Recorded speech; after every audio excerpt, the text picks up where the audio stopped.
This is the legend of the Gurdon Light, a spectral phenomenon that dances through the night with a ghostly glow. A story that echoes with the sorrow and persistence of a spirit searching for what was lost.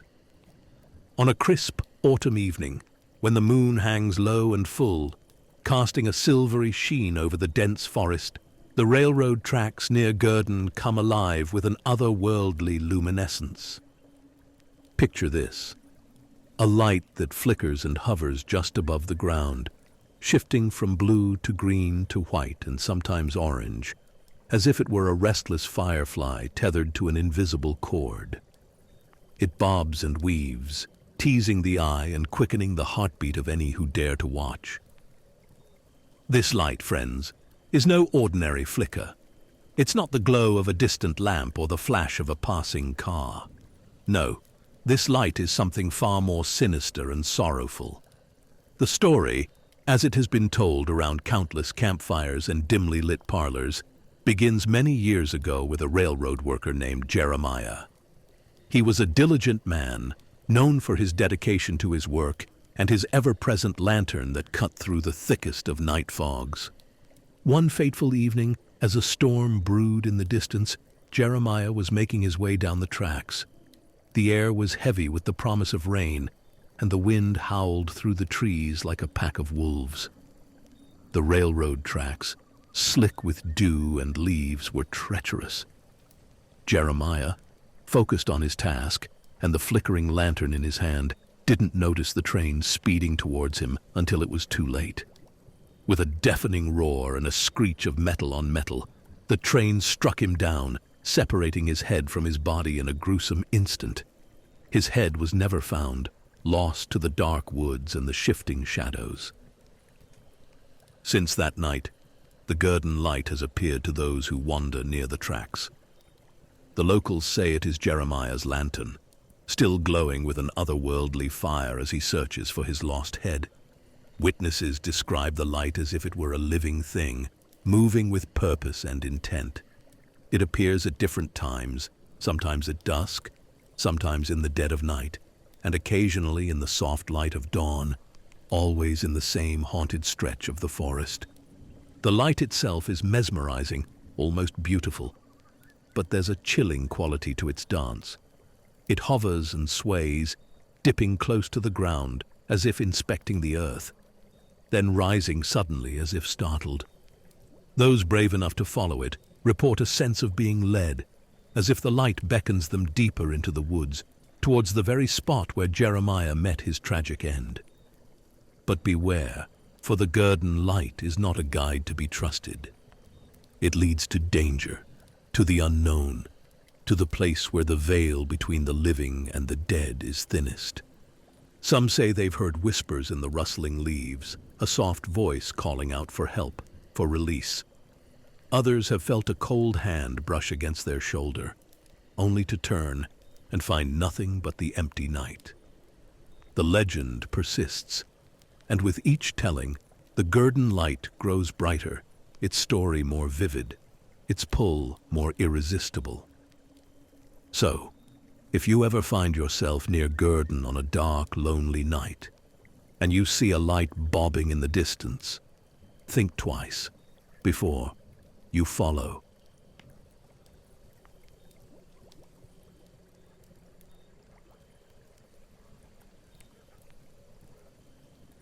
A family of 4, 2 young children and their parents, were traveling on a winding, desolate road through the dense woods of Willow Creek. The road stretched endlessly under the canopy of ancient trees, their gnarled branches casting eerie shadows as the sun began to set. The family was heading to visit relatives in a distant town, their laughter and chatter filling the car with warmth. However, their journey took a sinister turn when the car sputtered and came to a sudden halt. The father tried to restart the engine, but it was no use. The car had broken down in the middle of nowhere.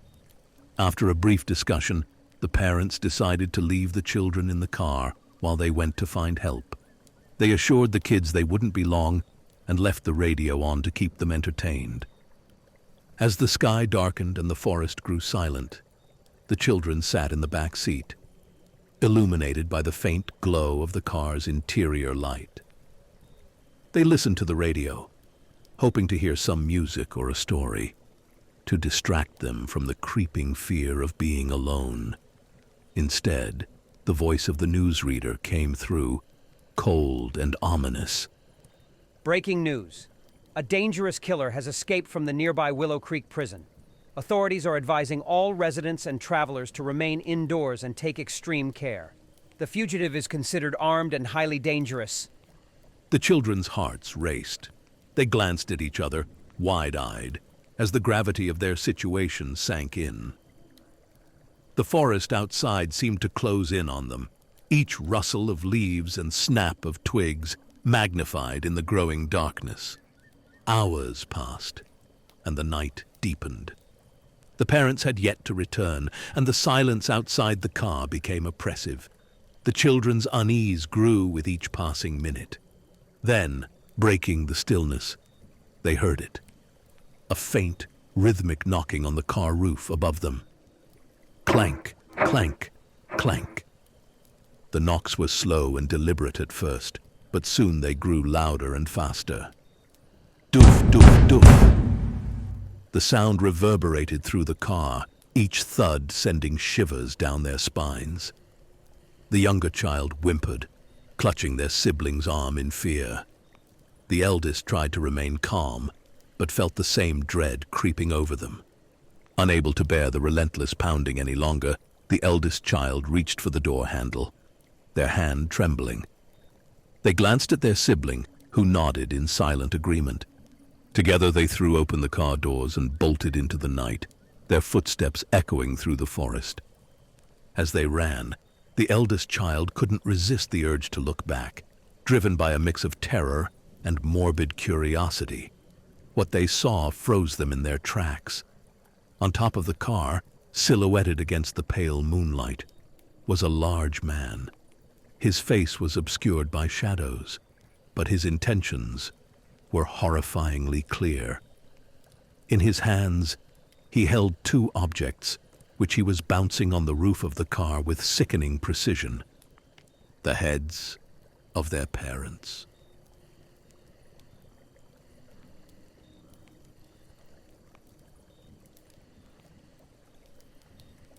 Lucas Farr had fallen into the abyss of addiction. Back in our university days, Lucas and I were close. We shared classes, dreams, and a dorm room. I managed to finish my degree, but Lucas, he slipped through the cracks after just 2 years, swallowed by his demons. Post-graduation, our paths diverged, though we sporadically exchanged messages online. This was during the AIM era. Then, Lucas disappeared for over a month. Given his history, I wasn't alarmed. His vanishing acts were almost routine, fueled by his vices. One evening, unexpectedly, he reappeared online. "Alex, we need to talk." That's when he revealed the tale of the endless house. It earned its name because no one ever reached its final exit. The challenge was straightforward. Navigate through 9 rooms and claim a $500 reward. The house was not far from my apartment, just outside the city limits. Lucas had attempted it and failed, insisting it was beyond eerie. Something not of this world. I chalked it up to his altered state of mind. Despite his warnings, the allure of $500 was irresistible. I decided to investigate the next night. Arriving at the house, an unsettling sensation washed over me. It was an ordinary-looking structure, yet it exuded a sinister aura. The further I approached, the stronger the foreboding grew. Stepping inside, I was greeted by a relief. The lobby was styled like a typical hotel, decked out with Halloween decorations. Instead of a receptionist, a sign read, "Room 1 this way. 8 more follow. Reach the end and you win." I smirked and advanced to the first door. The first room was almost laughable, resembling a second-rate haunted house. Plastic skeletons, cheesy sound effects, nothing intimidating. At the far end, a door awaited. With a casual stride, I moved past the flimsy cobwebs and entered room 2. A dense fog enveloped me as I stepped inside. A machine hummed, creating the mist, while a fake bat circled overhead. The soundtrack of spooky noises played on a loop. Toy rats littered the floor. Unfazed, I walked to the next door with ease. Grabbing the doorknob to room 3, a surge of dread gripped me. I shook it off and stepped through. Room 3 appeared ordinary at first. Wooden floors, a lone chair, and a dimly lit lamp in the corner. But something was off. The shadows. There were too many. Panic welled up inside me. I tried to retreat, but the door behind me was sealed. Someone or something was ensuring the doors closed behind me. I turned back, and the extra shadows had vanished. I moved cautiously, noticing halfway through the room that my own shadow was missing. A scream formed in my throat, but I ran instead, crashing through the door to room 4. Darkness engulfed me. I stood immobilized, enveloped by an oppressive blackness. I couldn't see, hear, or feel anything but my racing heartbeat. Then, a low hum broke the silence. It came from behind me. I whirled around. Nothing. The hum grew louder, approaching. Terrified, I groped for the next door handle and stumbled into room 5. I landed on the floor, gazing up at an unexpected sight. Towering trees. I stood up, brushing off leaves. The room mimicked a vast forest. Insects buzzed and birds chirped, though I couldn't see any. I wondered, feeling phantom bugs crawling on my skin. I thrashed about, trying to shake them off. Eventually, I found the door to room 6.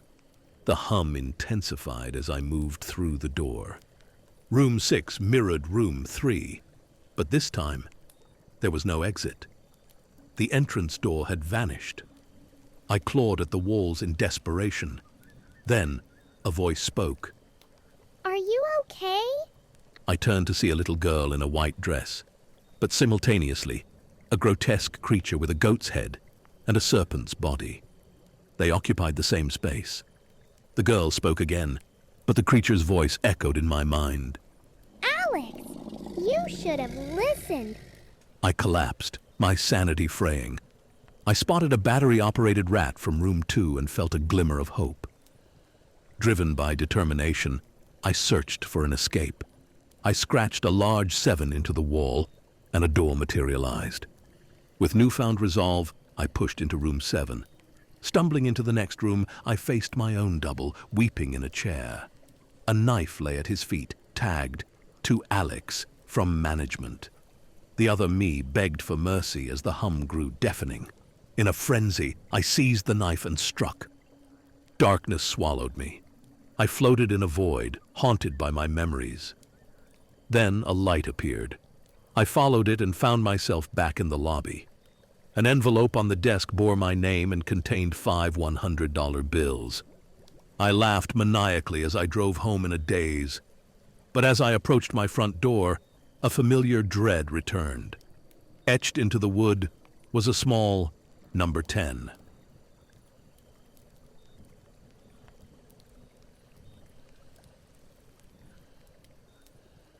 "5 years ago, in the bustling heart of a major American city, I found solace in the solitude of night. My roommate was an early riser, but I thrived in the moonlit hours, often taking long, contemplative walks through the quiet streets to pass the time.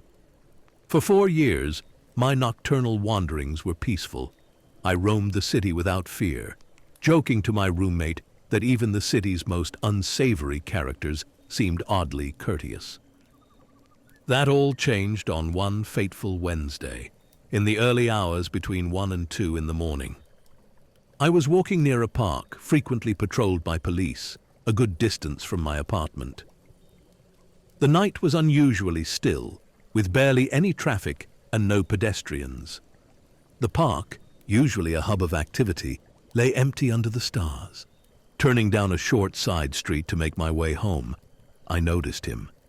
At the far end of the street, a man was dancing in a peculiar manner. It was akin to a waltz, but each sequence ended with an odd, deliberate step forward. He seemed to be dance-walking, heading straight for me. Assuming he was drunk, I moved closer to the curb to give him space. But as he approached, his movements grew more fluid and graceful, almost unnatural. He was tall and lanky, clad in an old-fashioned suit. When he came close enough for me to see his face, I felt a chill. His eyes were wide and wild, his head tilted back slightly, staring at the sky. His mouth was stretched into an exaggerated, almost cartoonish smile. Alarmed, I decided to cross the street before he could get any closer. As I reached the other side and glanced back, I froze. He had stopped dancing and was standing with one foot in the street, directly parallel to me. Though he faced me, his gaze remained fixed skyward, the eerie smile still plastered on his face. My unease deepened. I started walking again, keeping him in my peripheral vision. He remained motionless. After putting about half a block between us, I glanced forward to ensure my path was clear. The street ahead was empty. When I looked back, he was gone. Relief washed over me briefly, only to be replaced by terror. He had crossed the street and was now crouched down, partially obscured by shadows. Though the distance made it hard to be sure, I was certain he was staring at me. He must have moved incredibly fast, as I had only looked away for a few seconds. I stood rooted to the spot, paralyzed with fear. Then he started moving toward me again, this time taking exaggerated tiptoed steps, like a cartoon character sneaking up on someone, but with unnerving speed. I'd like to say I ran, screamed, or did something to defend myself, but I was frozen in place. He came closer, stopping about a car's length away. His smile remained, eyes still skyward. When I finally found my voice, I tried to demand, "What do you want?" But it came out as a fearful whimper. "What?" He didn't react. He just stood there, smiling that ghastly smile. After an eternity, he slowly turned and began to walk away. I watched him go, not daring to turn my back. He moved further down the street until he was almost out of sight. Then, to my horror, he stopped, turned, and began running toward me. I bolted. My legs moved before my mind could catch up. I sprinted until I reached a well-lit street with some sparse traffic. I glanced back. He was gone. The rest of the way home, I kept looking over my shoulder, half expecting to see that horrific grin, but he was nowhere to be seen.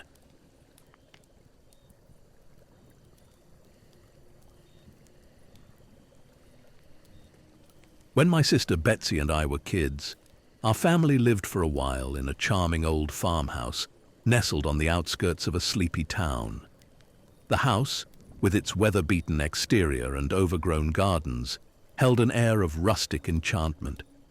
We loved exploring its dusty corners and climbing the gnarled apple tree in the backyard, whose branches seemed to whisper secrets when the wind rustled through its leaves. The farmhouse was a treasure trove of hidden nooks and forgotten relics, but our favorite discovery was the ghost. Betsy and I called her Mother because she seemed so kind and nurturing. Some mornings, we'd wake up to find a small porcelain cup on each of our nightstands, filled with cool, clear water. The cups hadn't been there the night before. We believed Mother had left them, worried that we'd get thirsty during the night. She just wanted to take care of us. Among the house's original furnishings was an antique wooden chair, its once polished surface now dulled by age. We kept it against the back wall of the living room, more as a curiosity than a piece of furniture. Whenever we were preoccupied, watching TV or playing a game, Mother would inch that chair forward across the creaky floorboards toward us. Sometimes, we'd return from an afternoon outdoors to find the chair placed squarely in the center of the room, as if waiting for someone to sit and join us. We always felt a pang of sadness putting it back against the wall. Mother just wanted to be near us. One rainy afternoon, while the house was wrapped in a shroud of gray mist, Betsy and I decided to explore the attic. It was a cavernous space filled with old trunks and forgotten heirlooms. As we rummaged through the dust-covered treasures, we found a tattered scrapbook. Its pages were yellowed with age, but the black and white photographs inside were hauntingly vivid. One photo caught our eye. It showed a woman in a long, dark dress, standing in front of the farmhouse with 2 children at her side. Her eyes seemed to follow us as we turned the pages, a shadow of sadness etched on her face. That night, as we lay in bed, a chill settled over the room. The house was unusually quiet, the kind of silence that makes you hold your breath and listen harder. I heard the faintest sound of a chair scraping against the floor downstairs. My heart raced, but I didn't dare move. I squeezed my eyes shut, hoping the noise was just my imagination. The next morning we found the cups again, filled with water. But this time, they were warm to the touch, as if someone had just held them moments before. Betsy and I exchanged nervous glances but said nothing. We didn't want to upset Mother. Years later, long after we'd moved out, I came across an old newspaper article about the farmhouse's original occupant. It detailed the tragic story of a widow who had lived there with her 2 children. In a fit of madness, she had poisoned them with cups of milk before hanging herself in the living room. The article included a photo of the living room, with a woman's body hanging from a beam. Beneath her, knocked over, was that old wooden chair, placed exactly in the center of the room.